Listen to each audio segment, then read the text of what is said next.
Wake that ass up. Get up and get turned up with DeDe In The Morning. We get wild. This man in our studio right now, first of all, he's on the #1 radio show in New York. Yeah. Yes, he is. We've seen him all over TV on, let's see, MTV, Bill Maher, Stephen Colbert. He single-handedly, he actually brought us Angela Rye. Yeah. Yeah, he did. Wow. Damn. You gave him credit for the Discover pick. Jesus. Oh, he also brought to us Birdman. Yeah, you got that. Yeah, you hear him mention And his Kanye. songs. And Kanye. Yeah. Yeah, he brought us Black Privilege. Everybody, we are playing with this man right here. Give it up. Charlamagne the guy. Hey, In the building. What up, DeDe? What up, Lady J? What up, Michael Sean? What's good? up? Thank you for having me. You like that intro? There was a lot going on with you. That was a lot. Some of it was embellished, but I appreciate it.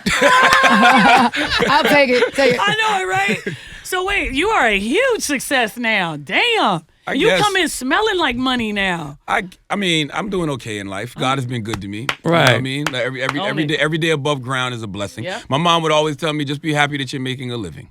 Right. And I'm making a living, so I'm fine with that. Right. You're I'll tell doing you- more than making a living. Yeah, you are. Charlie. I'm gonna tell you how you know more. life is good. Why? Like you have the best skin. Like I want mine to glow like yours. I got a great dermatologist. Her name is Dr. Natasha Sandy. She's a sister from New York. She's based out of Maryland, but she got an office in New York. And you know, those chemical pills Yeah. and you know, her products are just they're great. Charlamagne, everybody was Shining. clowning you when you first did it, though, didn't they? They said Yeah, I they was were. bleaching my skin. Yep. Yes. Yeah. But I mean, I had hyperpigmentation, right? So Uh-huh. if you look at the rest of my body, like look at my neck, like you know, you can't get all that. The He's same light color. skinned, y'all. You know what I'm saying? You know, and if you bleached and you look like Vibes Cartel or, Yes. Yeah. or how Spice looked in that video a couple weeks ago when she Yeah. dyed herself. Or Yeah. whatever she did. Yeah. All right, so let's just talk first of all about you and the success that you're having. I know you never planned it, or did you?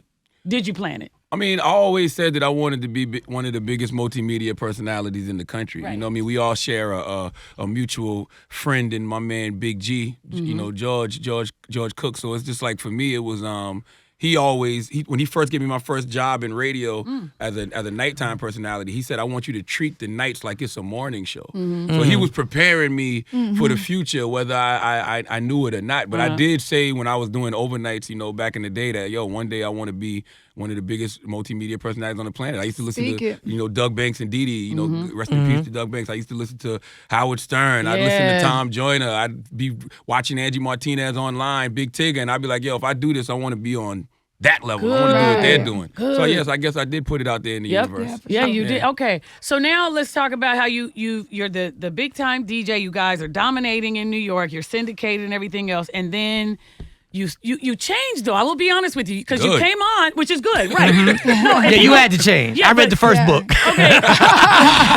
But here's the thing. I'm glad you said it because a lot of people believe that you got to be the same, and people don't understand. I think life should be about growth. If you're still doing the Absolutely. same thing you Absolutely. did 10, 20 years ago and thinking the same, then we don't need to have a conversation, right? That's what Muhammad Ali said. The man at 50 who's thinking the same way Thank at you. 30 wasted 20 years of his life. Thank you. Absolutely. And I Right. agree with that. And so, but you started out with most people had said you were kind of a hater, right? Yeah, You were yeah, hating. You yeah. were the hater on the radio and everything. You changed it. What happened? Was it just growth? Was there one thing that Well, no, made you? I never thought I was hating, but you know, when you have an opinion that's different from other people, people would say you was hating. But I think just for me, it's just like, you know, growth and evolution. I still tell you that your music is whack. I still tell you that I didn't like something that you do, but I just Right. think that my life changed. I got 3 daughters now. I'm married. Right. I'm not running the streets no more. I'm 40. I'm tired. I don't want Right. to be in the clubs. Like I'm a different human being. And Right. if you're really trying to be your real, authentic self, then you have to be whatever your real, authentic self is at the moment. Like Right. I've been going to therapy for the past year and a half. How can I get on the radio and talk about anything else?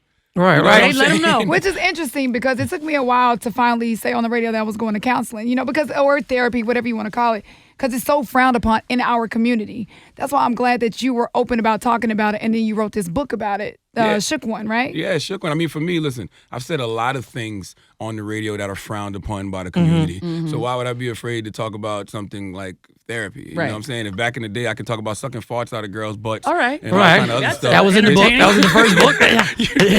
Then why can't I talk about therapy? Now, in New York, you what people don't understand working in New York is that when you say things about artists, they actually live in the Oh, area. they pull up. And they will pull up and come see you. Yes. Was there ever a moment where you like, maybe I'm gonna chill because this is getting a little too serious? No, Nah, I mean, I've been almost jumped in front of the radio station. There's a video out there. Can I get a drop? Like, I've gotten into an actual fist fight where I had to beat somebody up across the street from the radio station. Oh, he let you know he beat him up. I love know it. that's right. I know that's right. I ran from the first one, but I got the best of the second one. I don't want to fight. Who wants to fight? You know? Right, But exactly. it's just like, I'm going to say what I need to say regardless. Like, at the end of the day, I don't feel like I'm being malicious or it's with ill intention. But if I don't like something, I'm going to say I don't like something. If I don't agree with something that you're doing, I'm going to say that I don't agree with it. I feel like we can have a civil conversation about it. But, I mean, if they want to take it to another level, that's really on them. I've never felt like any artist wanted to do that other than Nelly, though. Really? Like, Nelly's the only person that really made me say, you know what, let me leave Nelly alone. Really? Why? What did he do? Because everybody else is like you see, like Birdman will roll up. It's like 10 of them, and it's all aggressive. Like Right. that don't really scare me in no way, shape, or form. Nelly was in there by himself. He had a tank top on. And Nelly just simply looked at me and said, I keep retainers for guys like you, cuz. Oh, Wow. Oh, okay. I know that type of talk. I know what that means. He keeps the lawyer on deck in case he has to get an assault charge and put hands on him. So I'm like, you know what, Nelly, let me fall back. Yeah. So he was like the only person that ever made me feel like, all right, Nelly will really put hands on you. Everybody Damn, else of is just- all people, I know. Nelly. I never By thought the that. way, on a side note, you think that he keeps somebody on retainer because these girls keep coming out saying, Yikes. Okay, what? Yeah. No? Don't touch that. Don't touch that. I'm Yikes. just saying, you think maybe that's what he does too? I mean, Yikes. if he wants to whoop somebody's ass, he keeps somebody on retainer, then he probably has one for these girls. Yikes. Okay, Or since she we're was talking a about sexual celebrities, assault. I have to ask you. Your interview with Kanye was amazing. What is it like being in a room with Kanye, real talk? Because we see crazy Kanye. He's not balanced as it appears, but is it an act? Nah, it depends if he's on and off his meds, I guess. It's know that what I'm saying? simple. He truly is I on think medicine. so. I think when we talked earlier this year, he said he was on his meds, and you could like see the difference. You could see the focus. You could see the clarity. You know what I mean? Like, but I think when you see him, at the White House wilding, and you see him on SNL wilding, like Right. he's telling us, he told us verbatim, I'm not on my medication. He actually said, I'm not even bipolar anymore. I got misdiagnosed. It was sleep deprivation, Yeah. which I think is horrible. And the reason I think that's horrible is because I think that he fell back because everybody started clowning him. You know what I'm saying? I think everybody started clowning him when he first came out and said he was bipolar. And I think that made him walk it back a little bit and say, Right. no, I'm not bipolar. It's just sleep deprivation. But I think that the reason he did that is because he thought we were clowning him because he was bipolar. That's not why we were saying you was crazy. It had nothing to do with bipolar. It had to do with you saying you was MAGA. Okay. Yeah. That was it. That's the difference. That was the icing. Okay, so let me just say this. You guys get a lot of celebs that come through Mm-hmm. because they do live in New York and everything else. Who's been the best interview you guys ever had where you just said, this right here, I know this is great. This is greatness.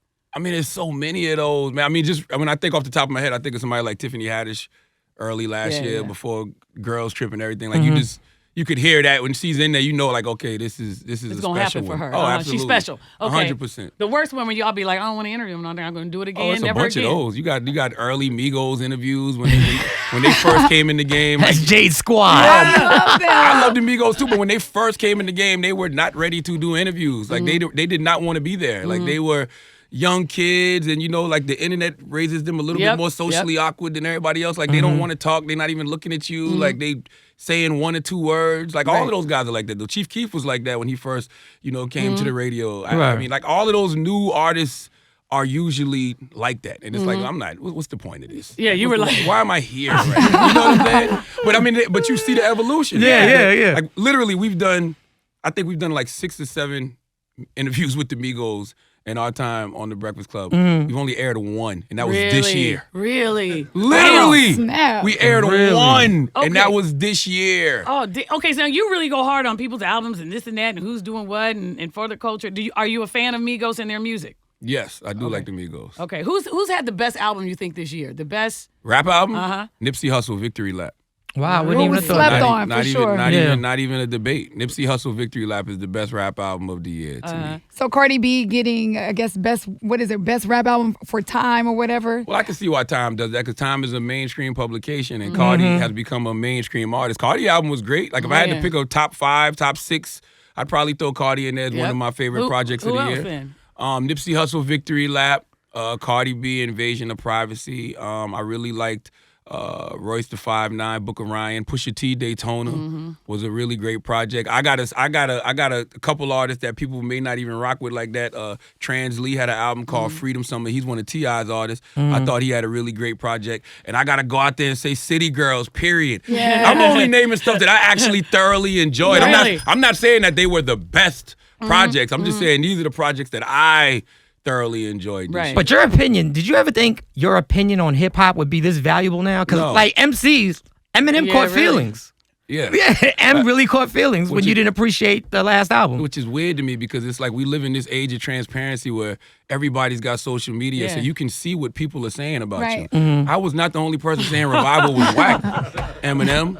You know But what I'm saying? it matters Like, what you say, though. Yeah, I really. wasn't the only person, but I think that I guess embody everybody that they can't touch on Yeah, social media. yeah. So if you can point the finger at one person, it would be me. But I'm like, Revival was whack. You know what I mean? Wow, okay. But nobody cares when I say Kamikaze was dope, which is weird. I just named Yeah. 5 albums that I thought was great this Yeah. year, and But- nobody be like, oh, whatever. Tell me what's Yeah, but whack. what you said about him? Yeah, exactly. Charlamagne, you got everybody in Dallas. What up, In the Dallas? building. You know I love Right. Dallas. I'm a huge Cowboy fan. Oh, yes. Yeah, right, you right. are. I knew I Yeah. liked you. Yeah, you are. Yes. My father tased the Marine on 9/11 at the Cowboys Jets game a few years Really? ago. Oh, Yes, what happened? they changed all the rules in the stadium because of my father. We call my father Cowboy. All That's right. how Oh, big of a so he Cowboy wasn't fan like he is. security. No, he came up from South Carolina to watch the game. He had his taser on him, and they stood for the national anthem. And he didn't stand, but he's older. And plus, we grew up Jehovah's Witness, Right. and he studied Islam, so that's just not his That's thing. not his You know what I spiel. mean? So when he got up to go to the bathroom, the Marine was like, "No, you didn't stand up for the anthem, so I'm not standing up for you." So they got into it, and my dad tased him. Yes. Yes. Okay. That's epic. My dad's one of them fanatical Cowboy fans, though. Like, he got 6-time Super Bowl world champions on his arm. Yeah, he got that after their last Super Bowl in like 95, 96. Wow. And I was like, Dad Dad, they got only got tatted. 5. And he was like, yeah, but we're going to win it again next year. And I was like, well, what if they win one again? Like, what if they get to 7? Like, Right. He's going to have to cross it out, put an X on it. So now you're in you still watch football and everything else, even though, I mean, did you not agree or agree? I wasn't. Yeah. You But the- boycotted for a while? Yeah, but then I saw everybody else doing it, so I was like, "Why am I That's over what I here said. standing alone? Like, what is the point? You know what I'm saying? Like, even when I watch Colin Kaepernick's page, he's posting about Eric Reed and he's posting other players that are I protesting. protested. So I'm like, well, clearly they must be watching if they can Yeah. see everything that's going on. So I'm like, Exactly. why am I, If he ain't mad, I ain't mad no more. Yeah, and plus we want him back in the league, right? Right, yeah. So it just didn't make any sense to me. I just didn't understand why. I didn't like what the NFL was I doing, but I'm agree. like, if Colin wants to be back in the league, then why aren't we watching? Yeah, right. You know? So let's talk about Black Privilege first of all. Before we even get into your new book, Black Privilege, how many copies did it sell? A lot. Yeah, That's come on, good. come on. I don't know. I don't know the You exact didn't keep number. up with the numbers? Nah, maybe like a quarter. I don't know. And so once it happened, and then they were like, "Oh my gosh, we got us a hit book. We gotta write another one." They immediately came to you and said, "You need to write another They was one." immediately pressing me to do another book, but you know, I don't move off money. Uh-huh. You know, the energy has to be right. You Right. know, like it has to mean something. So this book actually came really by accident. You Why? know what I How? mean? Because I was sitting around on vacation last year and I was with my friends and my family and I had a moment of peace. I had a moment of serenity. I was anxiety free for Wow. like 10 seconds. And I was like, how can I feel like this all the time? Imagine. And that's when my wife was like, yo, you really need to start going to therapy. Stop flirting with the idea of it.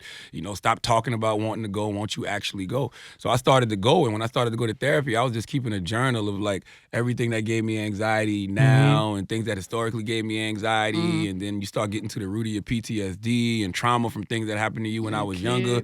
So I was just keeping this journal and it was just all of these different pages like, you know, fear of failure, parental paranoia, you know, feeling black and paranoid in America. I just had all of these different Wow. pages and it became this book. And I was trying to like transcribe things my therapist was telling me, but it wasn't coming out right. I realized that my therapist was just giving me the ability to explain what it was that I was feeling. But then you know, Jan Miller and Nina, they reached out to Dr. Ish Major to give the clinical correlations for the things that I was actually talking about in my Right. book. Oh, So- by the way, he's talking about Jan Miller, who's based here in Dallas. Yes, right? here in She's Dallas, absolutely. And they say she is like in the literary world. They say she is amazing. Oh nah, Jan is the one. The top dog. Jan is an amazing person. Like, you know how we talk about white allies. She's a real live White ally. Like she's a great human being. Now, I don't know now. Hold on a second. Jay's mama was a Black Panther back in My the day. mama is a great white ally too. No, she's a Wow. Mama's white. Oh, she's a super white ally. Yeah. We're not talking about Wakanda forever either. Yeah. We're talking about like the real militant civil life rights activists. All Wow. right. So, what do you want people to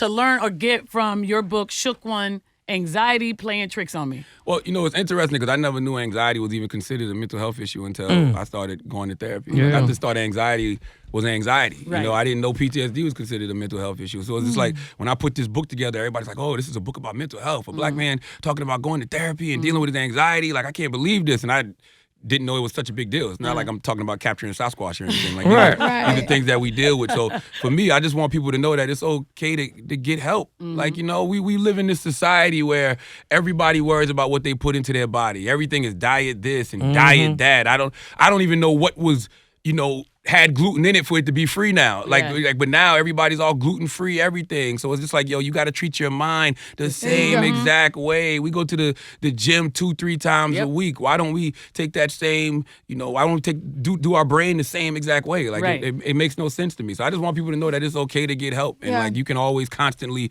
be a better version of you. Right. You know what Kirk Franklin's wife told me, and this is what really made me pursue Hold on a it. second. She did it. She just dropped her name. No. I didn't want to say It didn't take long this morning. Everybody move out the way. She dropped it on the floor. Hey, Jay, did I tell you I have Kevin Hart's number in my phone?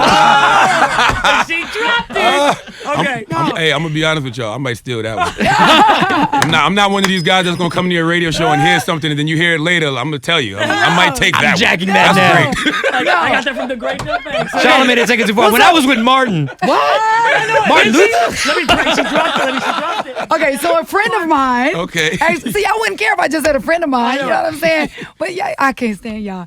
Anyway, she hit me up when I was talking to her about, possibly pursuing individual counseling. And she said, you don't wait for all four tires on your car to be flat before you go get maintenance on it.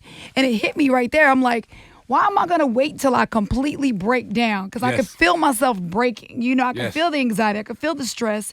Why am I going to? That was the thing that pushed me over the edge to say, I'm going to go. And I remember sitting in the lobby the first few times being like, I hope nobody sees me.